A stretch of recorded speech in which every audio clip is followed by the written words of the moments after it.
Notice पर कल एक बड़ी विचित्र स्थिति देखने मिली।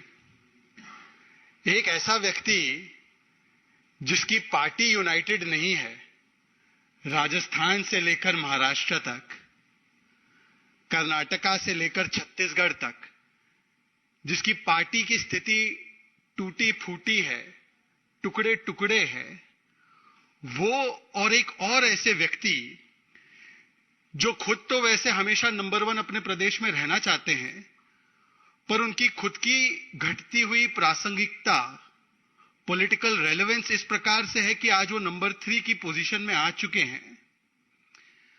ये दोनों व्यक्ति मिलकर राष्ट्रीय स्तर पर एकता की और अपने लिए प्रासंगिकता की बात कर रहे थे। ये बड़ी विचित्र स्थिति थी। पार्टी टूट रही है, टूटी फूटी हो रही है, टुकड़े टुकड़े हो रहे हैं। गहलोत बनाम पायलट हो रहा है, कहीं बाघेल बनाम देव सिंह हो रहा है, कहीं थोरात बनाम पटोले हो रहा है, पर बात यूनिटी की हो रही है। और ऐसी स्थिति में जो ये दिन में तस्वीर दिखाई दे रही थी, शाम में तो और भी अनोखी स्थिति दिखाई दी। शाम आते आते भारतीय राजनीति का, जिसे मैं कहता हूं एकमात्र व्यक्ति जिसको नटवरलाल या भारतीय राजनीति का पिनोकियो कहा जा सकता है, the Pinocchio of Indian politics, या नटवरलाल भारतीय राजनीति का, वो भी इस विचित्र स्थिति में अपने आप को शामिल कर देता है। और यदि मैं कहूं कि भारतीय राजनीति में सियासी धर्मांतरण का, पॉलिटिकल कन्वर्जन का, यदि कोई जीता जागता कोई एक सबसे प्रमुख उदाहरण है, तो वो भारतीय राजनीति का ये पिनोकियो अर्थात नटवरलाल अर्थात श्री अरविंद केजरीवाल है। कितनी विचित्र स्थिति है कि जिन लोगों की शुरुआत अन्ना हजारे के अनुयायी बनकर हुई इंडिया अगेंस्ट करप्शन के नाम पर, इंडिया अगेंस्ट करप्शन के नाम पर इन्होंने शुरुआत की अपनी पारी, अन्ना हजारे इनके गुरु होते थे उस समय पर, आज अन्ना हजारे को इस प्रकार से डंप कर दिया है और इंडिया अगेंस्ट करप्शन आज बन चुका है JFC, from IAC to JFC, India against corruption to now justification for corruption. और जो शुरू किए थे अन्ना हजारे के शागिर्दगी में, अन्ना हजारे को अपना गुरु मानते हुए जिन्होंने शुरुआत की थी अपनी राजनीतिक सामाजिक यात्रा की, आज वो बन चुके हैं लालू, तेजस्वी और राहुल के अनुयायी, फॉलोअर्स। ये पॉलिटिकल कन्वर्जन का इतना बड़ा उदाहरण और कहीं पर देखने नहीं मिलेगा।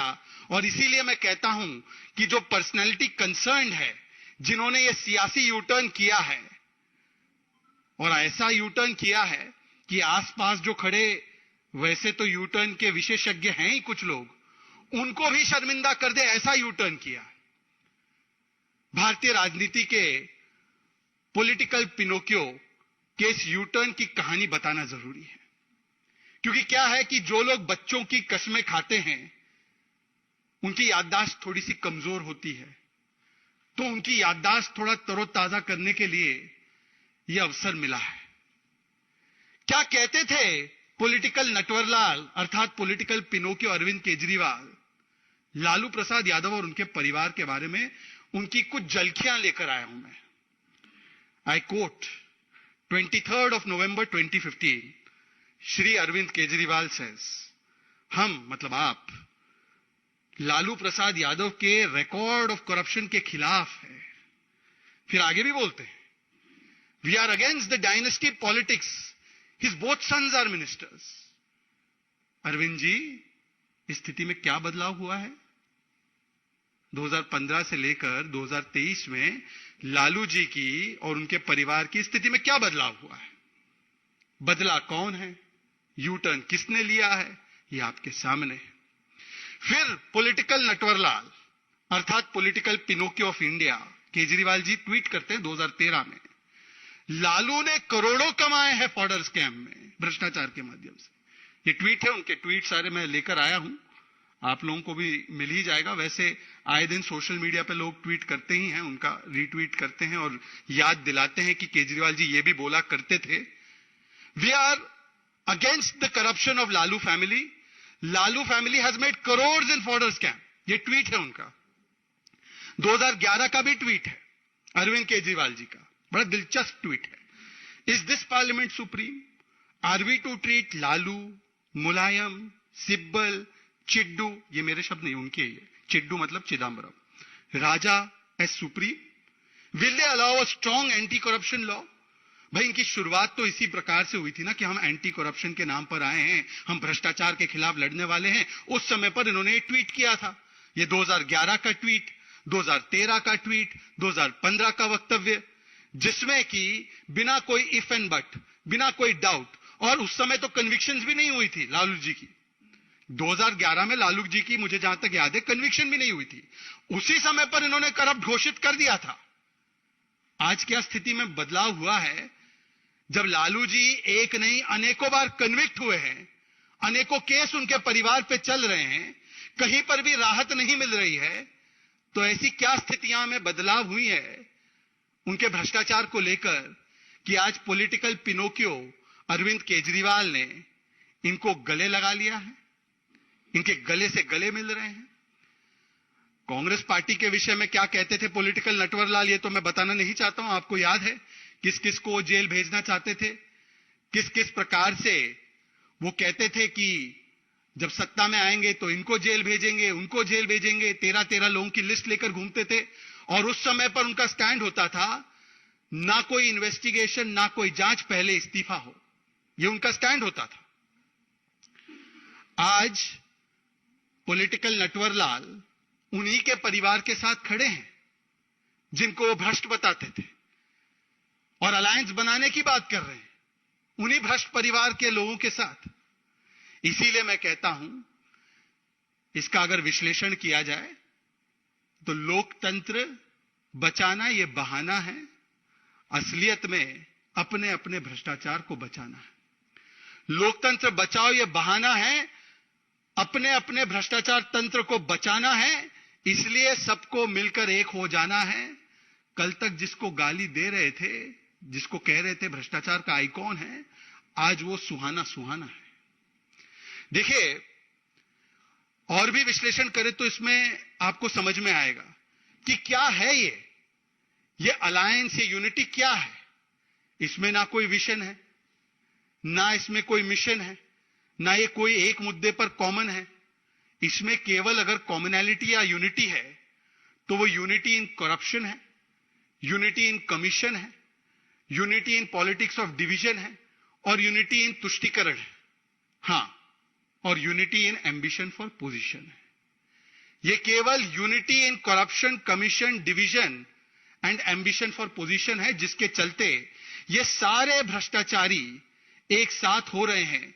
और अरविंद केजरीवाल ने पॉलिटिकल यूटर्न की सबसे बड़े उदाहरण को दिखाते हुए लालू प्रसाद यादव और उनके परिवार को भी गले लगा लिया है। और आज इसीलिए इस विचित्र स्थिति से कुछ सवाल निर्माण होते हैं जो सीधे सीधे तौर पर और स्पष्ट तरीके से मैं अरविंद केजरीवाल जी तरफ डालना चाहता हूं और उनसे पूछना चाहता हूं। सवाल नंबर 1, अरविंद केजरीवाल जी, यदि 2014 से पहले लालू प्रसाद यादव जी की कन्विक्शन से पहले 2013 में उनकी कन्विक्शन हुई थी पहली बार, यदि उनका पूरा परिवार भ्रष्ट था, यदि उनका पूरा परिवार परिवारवादी मानसिकता से लिप्त था, तो आज ऐसी कौन सी स्थितियां बदली है जब वो 4-4 बार 5-5 बार कन्विक्ट हो चुके हैं कि आज आपने यू टर्न करके उनको गले लगा लिया है?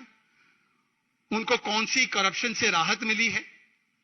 उल्टा आज जिनके साथ आप खड़े थे, उनके पुत्र के साथ, उनका तो नाम ईडी और सीबीआई ने लैंड फॉर जॉब स्कैम में लिया है।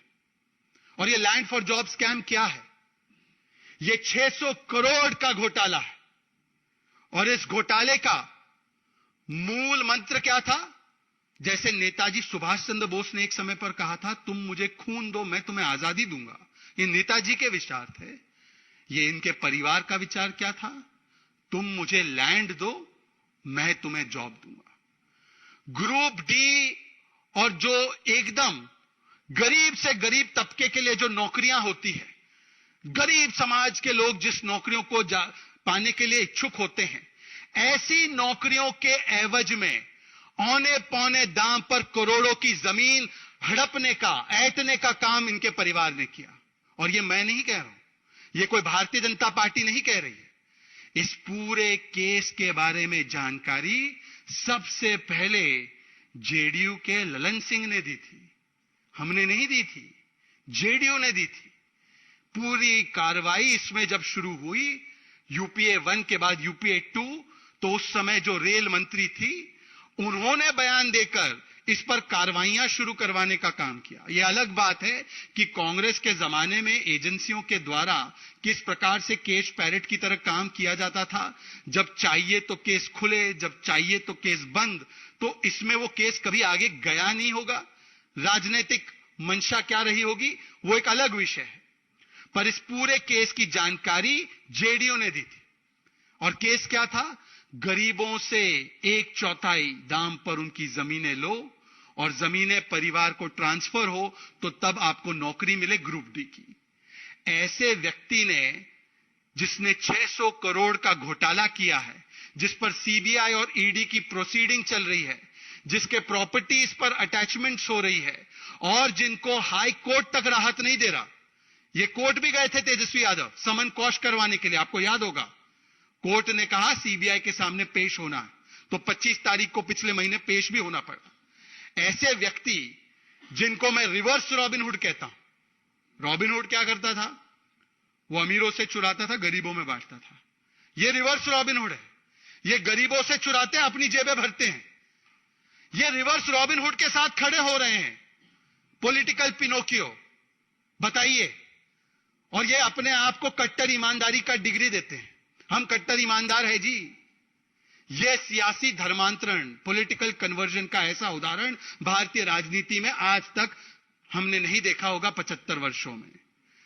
और यह भारतीय जनता पार्टी नहीं कह रही है।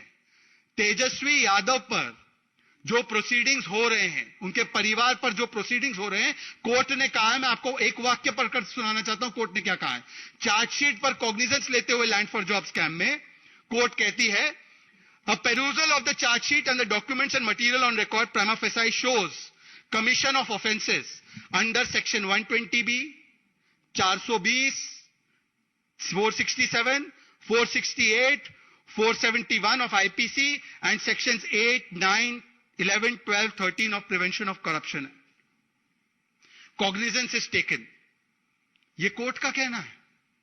कोर्ट ने जिसको प्रथम दृष्टया भ्रष्टाचार में फिर से लिप्त पाया है, कोर्ट ने जिसके परिवार को कन्विक्ट किया है, जिसका नाम एक और स्कैम आईआरसीटीसी स्कैम में है और जिसकी शुरुआत जो भी हुई है वो जेडीयू के माध्यम से हुई है, उसके साथ खड़े होकर करप्शन के खिलाफ लड़ने की बड़ी बड़ी बातें करते हैं पॉलिटिकल नटवरलाल, पॉलिटिकल पिनोकियो। ये क्या है? ये केवल भ्रष्टाचार बचाओ आंदोलन है।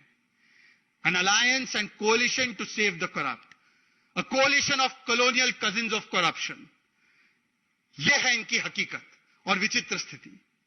और इसीलिए केजरीवाल जी, मैं आपसे एक और सवाल पूछता हूं, यह रिश्ता आखिर कहलाता क्या है? क्या आपने लालू प्रसाद यादव और उनके परिवार को कट्टर ईमानदारी का डिग्री थमा दिया है क्या?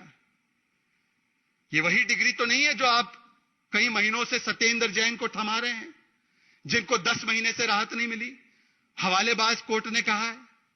यह वही डिग्री तो नहीं है जो आप मनीष सिसोदिया को ठहराते हैं और बोलते हैं बेचारा मनीष तो बहुत ही ईमानदार है, उसको पद्म मिलना चाहिए। हाईएस्ट कोर्ट तक उनको राहत नहीं मिली है। और पिछली बार जब मैं इसी मंच से आपके सामने रूबरू हुआ था, तब मैंने आपको बताया था कि कोर्ट ने मनीष सिसोदिया सबूतों के साथ कोर्ट ने प्रथम दृष्टया एस्टैब्लिश किया है। क्या वही डिग्री सर्टिफिकेट मनीष सिसोदिया वाला, सत्येंद्र जैन वाला, यही थमा दिया है क्या तेजस्वी यादव जी और लालू जी को? जरा बताइएगा, हमें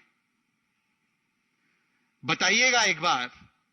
अभी जो खबर भी मीडिया के माध्यम से अभी मैं पढ़ रहा था आते आते, कि फिर से एक बार मनीष सिसोदिया को अभी राहत नहीं मिली है पर शराब घोटाले में किस प्रकार से कॉन्स्पिरेसी की गई उसका एक और नमूना सामने। ऐसा नमूना कि ईमेल्स को फैब्रिकेट करके यह दिखाया गया कि पब्लिक अप्रूवल था उनकी पॉलिसी के लिए।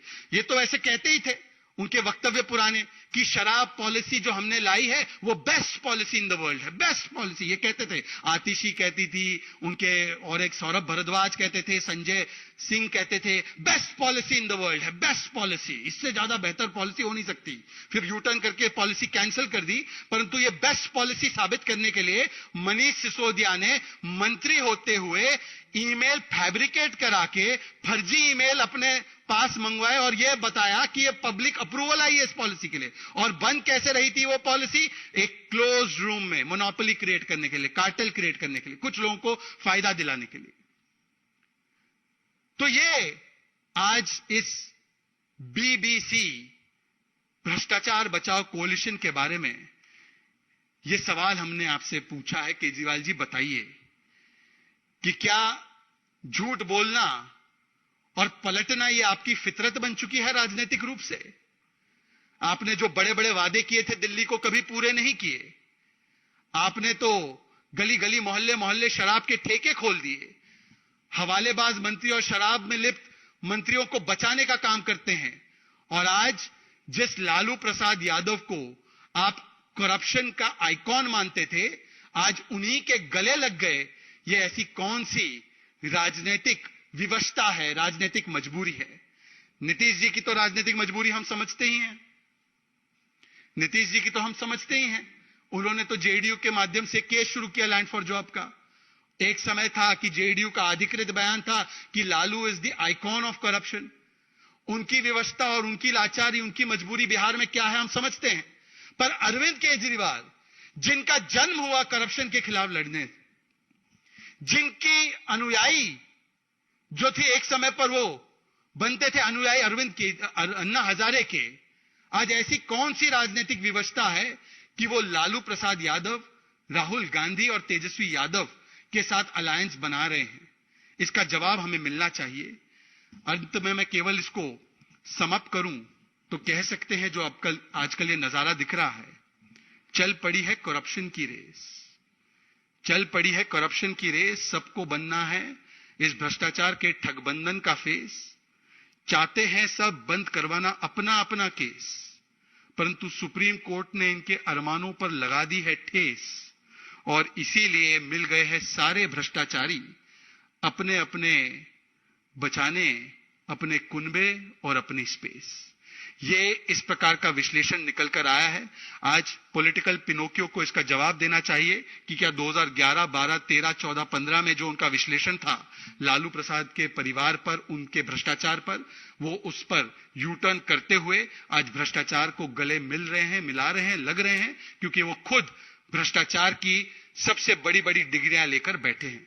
बस इतनी बातों के साथ मैं अपनी वाणी को विराम दूंगा। कोई और सवाल होगा तो आप पूछ सकते हैं।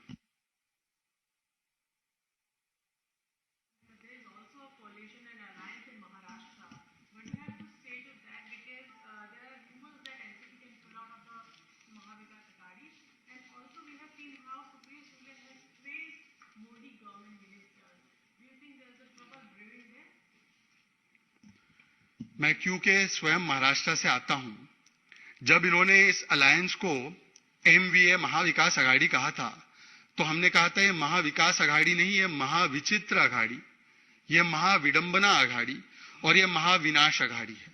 क्योंकि ये कोलिशन ऑफ कन्विक्शन नहीं है। कन्विक्शन वाला इनके पास एक भी मुद्दा कॉमन नहीं है। क्या सावरकर जी के मुद्दे पर ये एक साथ है?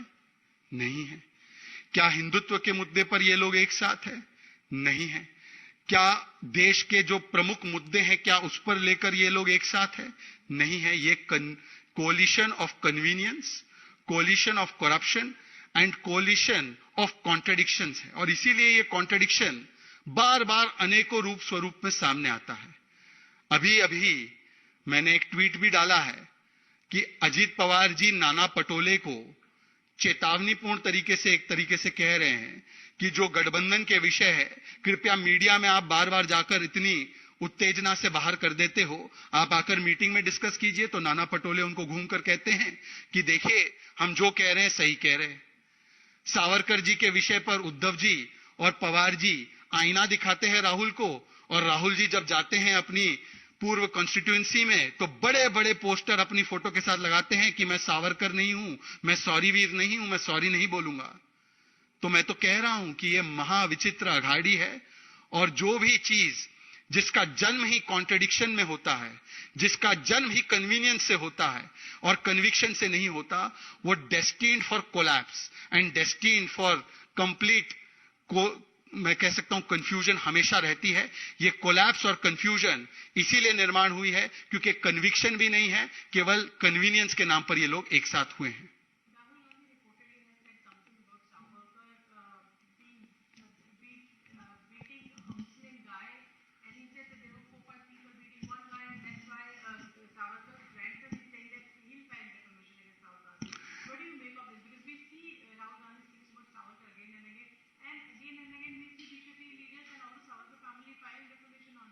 देखिए, मैंने एक खबर देखी है कि स्वतंत्र वीर सावरकर जी के परिवार को बड़ी दुख और कष्ट के साथ एक कानूनी मार्ग अपनाना पड़ा है। एक तरफ तो आप देख सकते हैं कि एकनाथ शिंदे जी और देवेंद्र फडणवीस जी की सरकार ने वीर सावरकर जी के सम्मान में और उनके योगदान को एक प्रकार से राष्ट्रीय पटल पर और भी उसको अलंकृत करने के लिए 28 मई को उनके जयंती के दिवस को स्वतंत्र वीर गौरव दिन के रूप में मनाने का निर्णय लिया है। परंतु दूसरी ओर देखिए, राहुल गांधी का अल्प ज्ञान और अपरिपक्व और तर्कहीन बयान सुनिए। उनको क्या यह नहीं मालूम है कि वीर सावरकर जी के विषय में अगर सबसे ज्यादा किसी ने स्वर्ण अक्षरों में भूरी भूरी प्रशंसा की है तो उनकी दादी मां ने की है। इंदिरा जी ने तो उनके लिए स्टैंप भी रिलीज किया था, और केवल इंदिरा जी ने नहीं, महाराष्ट्र के सर्वोच्च नेताओं में से एक यशवंतराव चव्हाण जी की बात हो, महाराष्ट्र के कम्युनिस्ट नेता हो डांगे जी, मुझे जहां तक याद आ रहा है, सर्वपल्ली राधाकृष्णन अगर मुझे सही से याद आ रहा है, और स्वयं नरसिम्हा राव जी और शरद पवार जी ने भी स्वर्ण अक्षरों में उन्होंने प्रशंसा की है सावरकर जी के योगदान की। तो क्या वो सारे लोग गलत थे? क्या राहुल गांधी कहना चाह रहे हैं कि उनकी दादी मां गलत थी, यशवंतराव जी गलत थे, शरद पवार गलत हैं, उद्धव जी गलत है और केवल वो सही है? यह दिखाता है कि एक व्यक्ति का विरोध करते करते हो सकता है राहुल गांधी को भारतीय जनता पार्टी एक आंख न भाती हो, यह बात सही हो सकती है। उनको प्रधानमंत्री नरेंद्र मोदी, देवेंद्र जी की सरकार, शिंदे जी की सरकार एक आंख न भाती हो, परंतु क्या एक व्यक्ति एक पार्टी का विरोध करते करते हम देश के राष्ट्र महानायकों का इस प्रकार से अपमान करेंगे? इस प्रकार से बार बार अपमानजनक और झूठी बातें फैलाएंगे? और एक केस में तो जिस प्रकार से उन्होंने झूठ बोला है, सुप्रीम कोर्ट के सामने उनको माफी मांगनी पड़ी। एक केस में उनको दोषी पाया गया, ओबीसी समाज का अपमान जो किया है। एक केस में भिवंडी कोर्ट में जो उन्होंने आरएसएस के विषय में कहा था, उस पर उनको यू टर्न करके वहां पर भी अपना स्टैंड चेंज करना पड़ा है। अब सावरकर जी के परिवार ने केस किया है तो उसका जवाब देना होगा, परंतु इस मंच से, क्योंकि मैं खुद स्वयं महाराष्ट्र से आता हूं, मुझे याद है उद्धव जी का वो वक्तव्य। उद्धव जी ने सार्वजनिक मंच से कहा था, यदि कोई सावरकर जी का अपमान करेगा तो मैं बड़े आक्रामक रूप से, मैं पूरी चीज को कोट नहीं करना चाहता, आप लोग ढूंढ सकते हैं, मैं बड़े आक्रामक रूप से उसका जवाब हमारी सेना, उद्धव सेना देगी। आज उद्धव जी, ऐसी कौन सी मजबूरी है कि हिंदुत्व का जो शेर था वो वोट बैंक की भीगी बिल्ली बन चुका है। एकाध कोई कॉस्मेटिक हुस्न अफरोजी वाले बयान इशू करने के अलावा राहुल गांधी जी और कांग्रेस पार्टी का जो एक कांस्टेंट इस प्रकार का स्टैंड सावरकर जी पर आ रहा है, उस पर आप लोग कोई स्टैंड नहीं ले पा रहे हो। ये आपकी मजबूरी और लाचारी और किस प्रकार से स्वर्गीय बाला साहेब ठाकरे जी की विचारधारा को आपने तिलांजलि देने का काम किया है, उसका जीता जागता प्रमाण आज फिर से सामने आ रहा है। उद्धव जी को तय करना है कि सावरकर जी उनके लिए देवता समान है या जो राहुल गांधी कह रहे हैं वो सही है।